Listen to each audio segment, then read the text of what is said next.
Hi, I'm Zain Verjee at the Global AI Summit on Africa in Kigali, Rwanda. The Embedded podcast is here and having some fantastic conversations with leaders, thinkers, and entrepreneurs here on the continent leading the AI charge. We're doing this podcast series in collaboration with the Rwanda Centre for the Fourth Industrial Revolution. I'm so pleased now to have a chat with the Honorable Minister Bosun Tijani of Nigeria, who is responsible for the Ministry of Communications, Innovation, and the Digital Economy.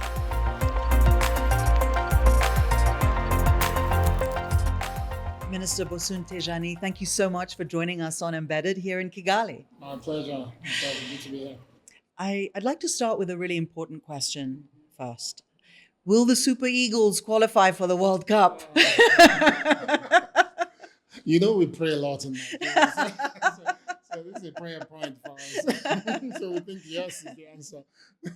All right, good. So we pray. Yeah, we So pray. it's you're not confident, or you are? We're confident. We're praying. We pray. Well. I was recently in Ghana, and I just wanted to let you know that Ghanaian jollof is better. Just wanted to throw in that wahala right before we chat. In the spirit of Pan-Africanism, we'll accept that. Or we can just agree that Rwanda Nakabanga wins, just for today. I agree to this. Well, thank you, seriously, for having this conversation with me at this really important defining moment for the continent. And you have really led the charge on the continent as one of our leaders, pushing AI and advocating for the fact that this will create jobs. And fear needs to go, and we're not going to lose jobs over it, but we need to skill up. So I wanted to start by asking you, what uniquely African problems do you think AI can solve? That's an interesting question. I think uniquely African problem, nearly everything. For a long time, those in government, we've struggled with trying to drive up economic prosperity without really getting our sectors to operate at optimal level. So optimal level will mean productivity in agriculture, for instance. If I cultivate 1 hectare of land, how do I ensure that I'm getting the most out of that 1 hectare? That's the only way you grow an economy. If agriculture is operating optimally, education operating optimally, transport optimally, then you start to see a level of production in the economy that guarantees returns, that can strengthen the GDP, but also provide resources that government can leverage to build infrastructure, but most importantly, provide job opportunities. This is what AI brings to the table. AI is really about productivity everywhere you look, in every sector. And that's why it's both an opportunity but also a risk for Africa. How so? Because if we don't prioritize the fact that this is about productivity, it means that the countries that are already doing well with agriculture, for instance, by applying AI, they'll probably even be able to do way much more better, lower their costs, produce more agricultural produce, which means it will not make sense for African countries to produce what we eat. It will make sense for us to import, because it will be cheaper. But the reality is that it's not that straightforward. If Africa is importing nearly everything, when we have a continent where 70% of our people are under the age of 30, Nigeria is 16.9, that's the average age, which means we have a lot of young people that we need to provide job opportunities to. Our population is growing as well. My country, we're having 5 million new people every year. We're projected to be 500 million, I think, in a few years' time. How do we create job opportunities for those people? How do we fit them if we have to rely on importing everything? So it's now even more dangerous for the continent not to prioritize a phenomenon like artificial intelligence. And that's why I think its application exists everywhere, whether it's in education, where we have a lot of young people to educate. A few years ago in Africa, solution to education used to be build more schools, train more teachers. But now we know technology is becoming a lot more exciting in the way it's aiding learning, the ability for people to be able to learn wherever they are, personalized learning. This is what technology is bringing to the table. And AI is even going to deepen that. And they even highlighting AI and its applications to informal sector. In Absolutely. Kenya, we call Jua Kali, Absolutely. right? And so that's a key area, climate, healthcare, local hyper local contexts with that AI can solve, that are contextual innovations for the continent, where you have really advocated for job creation and the opportunities around that. How do we go about it? Are we talking about skilling up, retraining, reinventing the educational system entirely? What about our languages?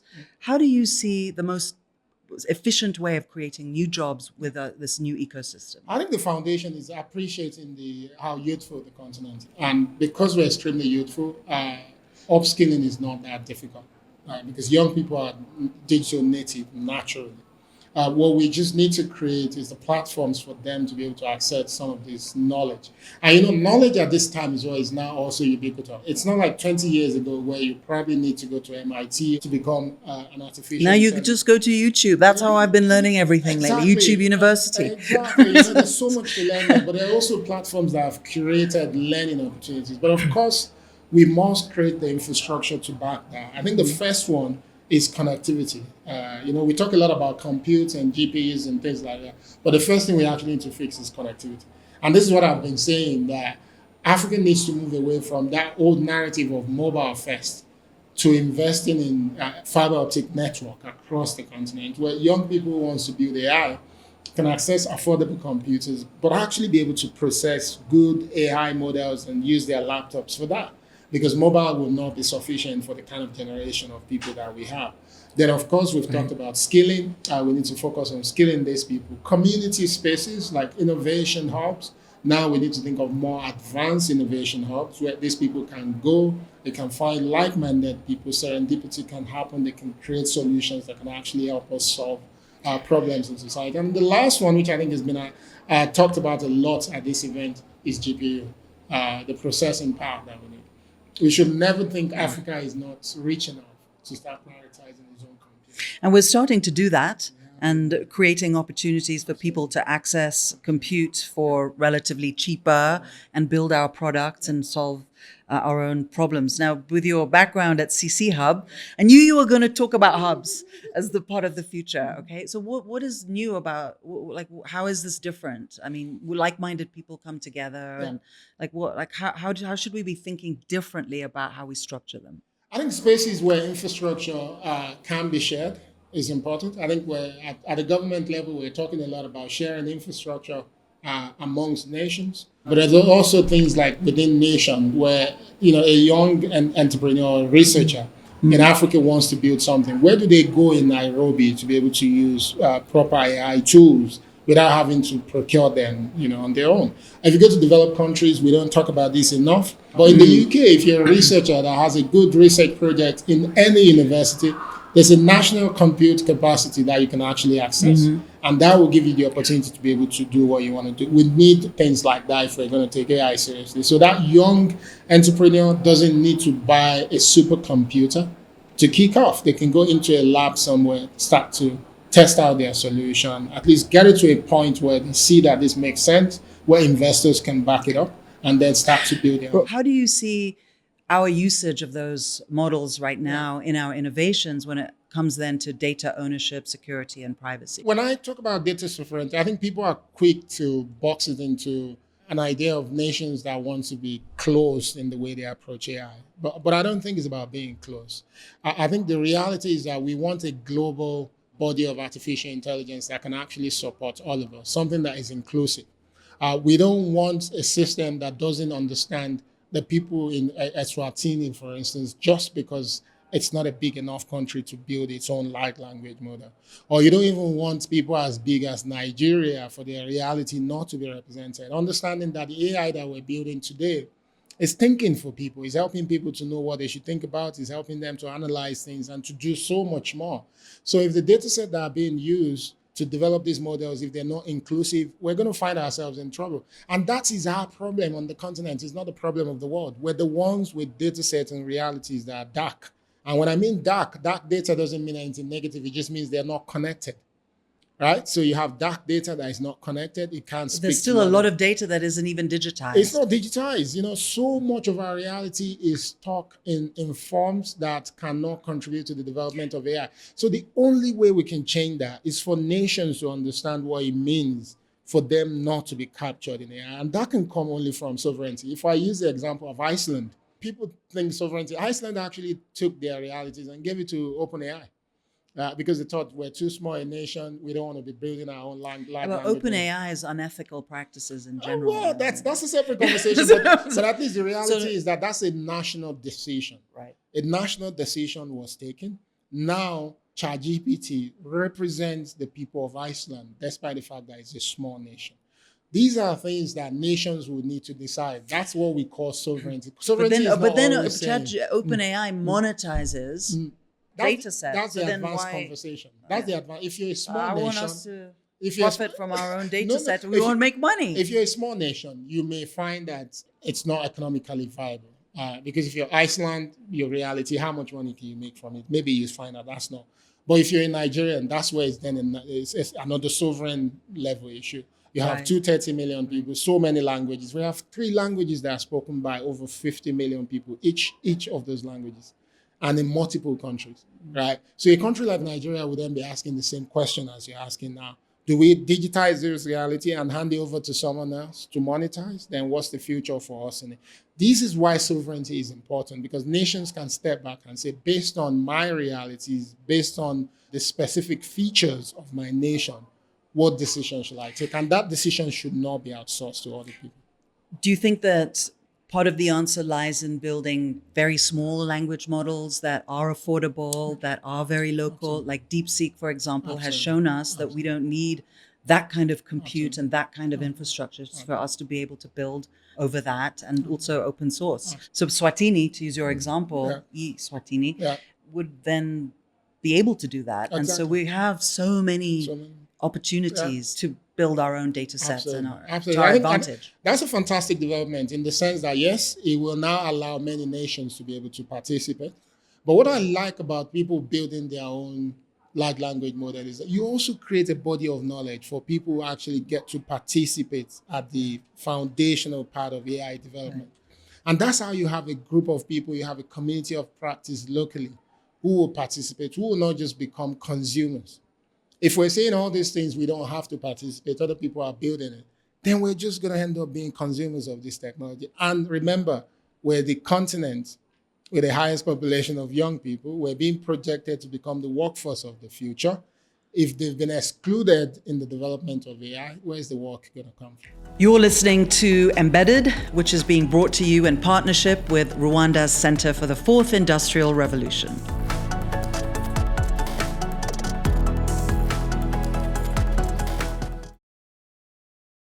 Right now, AI only works for major languages such as English and French. This presents an issue in Africa when it comes to accessing quality datasets that power AI technologies. You see, 76% of Rwandans only speak Kinyarwanda. Over the last 7 years, we have created datasets of over 3,400 hours of Kinyarwanda. We have now scaled to 14 other countries in Africa with datasets covering 16 additional languages. We're accelerating our work with the support of the Rwanda Centre for the Fourth Industrial Revolution, expanding African language footprint in AI technologies. By providing this foundational infrastructure, innovators can create AI solutions that reflect Africa's linguistic diversity and unique cultural realities.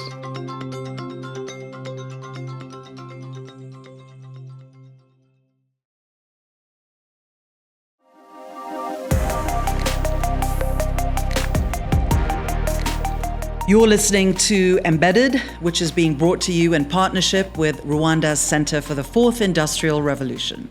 Are our leaders doing a good enough job pushing the AI agenda? I mean, Rwanda, is on the lead. Kenya is doing pretty well. You guys, Nigeria, always, on it. But how do you see leadership being an avenue to really boost the continent? It is both an opportunity and a challenge. And this is what I've pushed everywhere I go on this issue. And that's why I also sound the caution that as we're trying to push Pan-African collaboration, that we don't put nations at a point where they outsource development of AI to some other countries, even within Africa, because that can then become an issue. And we're sometimes a bit edgy about sharing our information with our neighbors. No, we're edgy, but I think speaking as a Kenyan, we don't always want to give Uganda or Tanzania. You know what I mean. So there's still sovereignty even within Africa, and I think nations should still be allowed to pursue their own individual dreams. But the collaborative piece is where you think we can score. That's where we can score, but also beyond that. So we can co-invest in infrastructure. We can come up with standard for data, right? We can even build an encryption algorithm together. But at the same time, I think there's a need for a movement that is actually helping more African countries to be as vocal, as determined, as, say, Nigeria, Kenya, Rwanda when it comes to AI. We need that quickly, and we need people who can be supporting different African countries to think through what their position will be with artificial intelligence.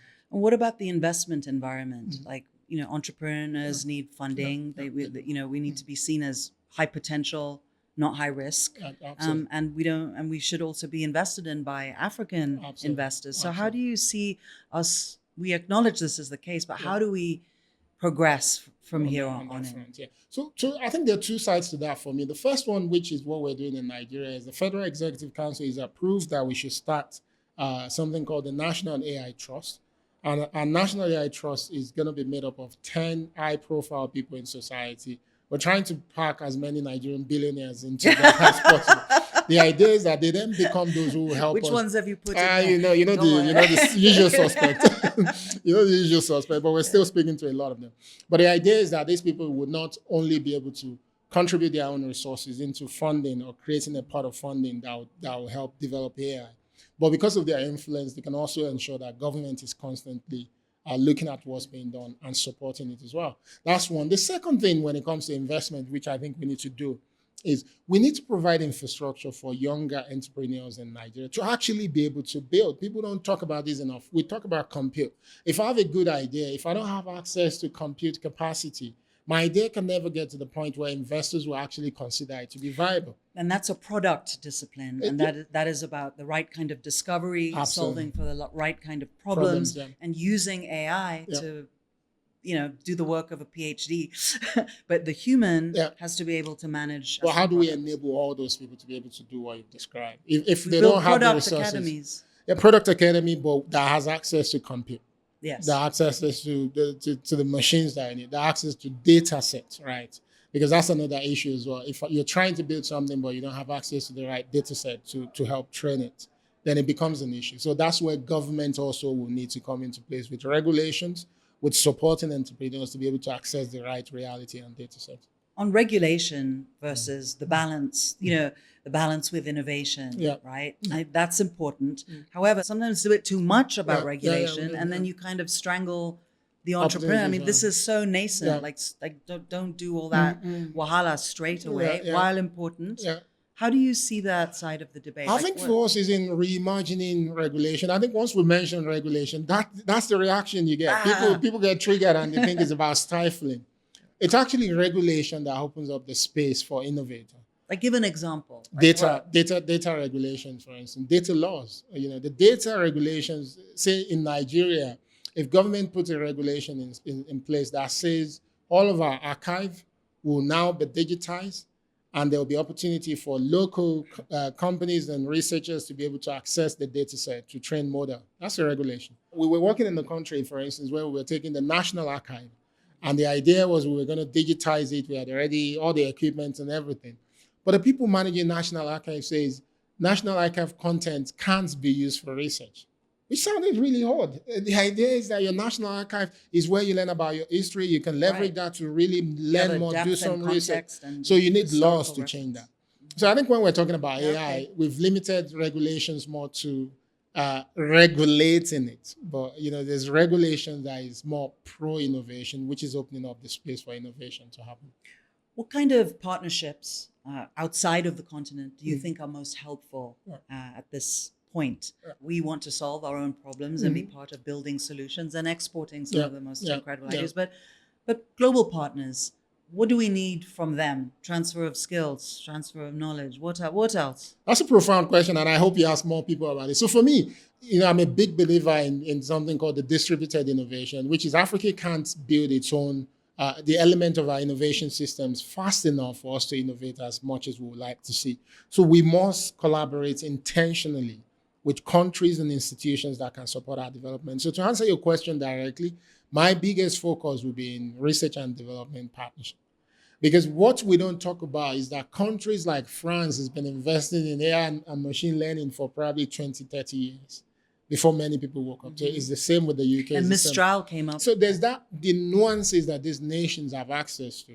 That in our conversation, even as we hype ourselves and say we have the young people, we need to realize that some people have been investing in research for a long time. We have to collaborate with them and see how we can also leverage what they know to strengthen what we are now trying to do on the African continent. So for me, I think that's the largest, the biggest focus in terms of partnership and collaboration. And final question, what is your thought to leave us with on how Africa no de carry last? No, I think it's inherent. It's inherent in the way we're structured at the minute, which is still, it comes back to the young people. We have too many of them. Like I said on stage earlier, AI itself is young, and Africa is extremely young. So that's two match that has been made in heaven. I think we. And you are also very young. Well, I'm considered to be young, but I'm not. But that's fine. I'll take it. I think those two things gives Africa the unique opportunity to truly lead on AI. But it's going to take leaders that are extremely aggressive, focused, and willing to put their resources and attention in helping these young people to truly participate.